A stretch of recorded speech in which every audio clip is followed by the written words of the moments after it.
Welcome to divine news. నేను నీలిమా. ఇక details చూస్తే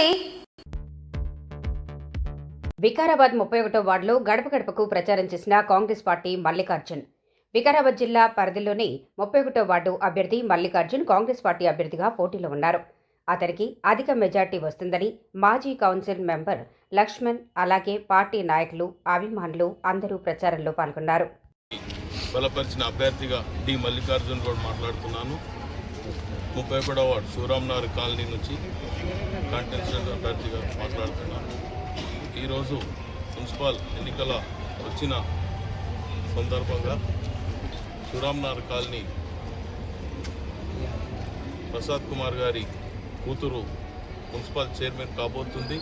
అదేవిధంగా పైన ప్రసాద్ కుమార్ గారి ఉంటుంది కాబట్టి అభివృద్ధి అనేది చెప్పకుండా చేసి చూపించే విధానం ఉంది ప్రసాద్ కుమార్ గారితో.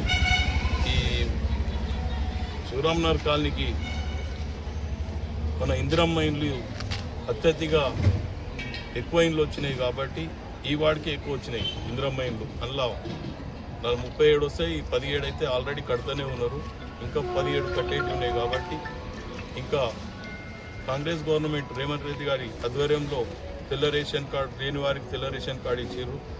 సన్నబియ్యం దేశంలో ఎక్కడ లేని విధంగా సీఎంకి ప్రశంసతో గుర్తించిన పార్లమెంట్లోనే సన్నబియ్యం ఇచ్చారు. కాబట్టి నిరుపేద కుటుంబాలకు అందరికీ సన్నబియ్యం ఇచ్చారు. అదేవిధంగా ఫ్రీ కరెంటు, మరి బస్సులో ఫ్రీ, లేడీస్కు ఫ్రీ బస్సు ప్రయాణం, మరి అదేవిధంగా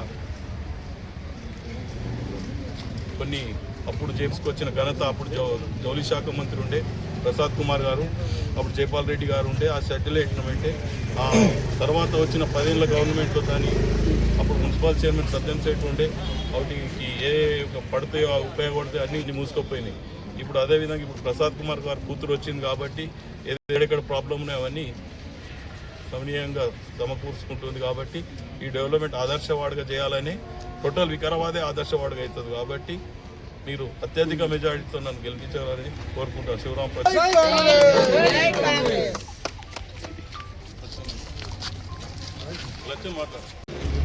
మున్సిపల్ ఎన్నికల సందర్భంగా 31వ వార్డు నుంచి మన మల్లికార్జున్ అన్న కాంగ్రెస్ పార్టీ తరఫు నుంచి నిలబడ్డాడు. కాబట్టి ఈరోజు ఈ మున్సిపల్లో మన చైర్మన్గా స్పీకర్ గారి కూతురు అనన్య గారు నిలబడ్డారు. కాబట్టి మన మున్సిపల్ని ఎంత అయితే అంత తొందరగా చాలా డెవలప్మెంట్ చేయాలని అందరూ ఆకాంక్షిస్తున్నారు.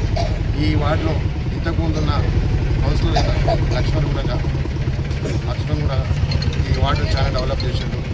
అదేవిధంగా ఇతరులతో అందరు కలిసి ఇక్కడున్న ఓటర్లు అందరినీ కన్విన్స్ చేసి ఈసారి భారీ మెజార్టీతో మన మల్లికార్జున గారిని గెలిపించాలని కోరుకుంటూ ఈ రాబోయే కాలంలో గెలిచిన తర్వాత మన చైర్మన్ ద్వారా ఈ అత్యధిక నిధులు ఈ వార్డుకు కేటాయించి అన్ని ప్రాంతాలను అభివృద్ధి చెందాలని కోరుకుంటూ. లేటెస్ట్ అప్డేట్ కోసం ఇప్పుడే మా ఛానల్ ని లైక్ చేయండి, షేర్ చేయండి, సబ్స్క్రైబ్ చేసి గంట సింబల్ ని క్లిక్ చేయండి.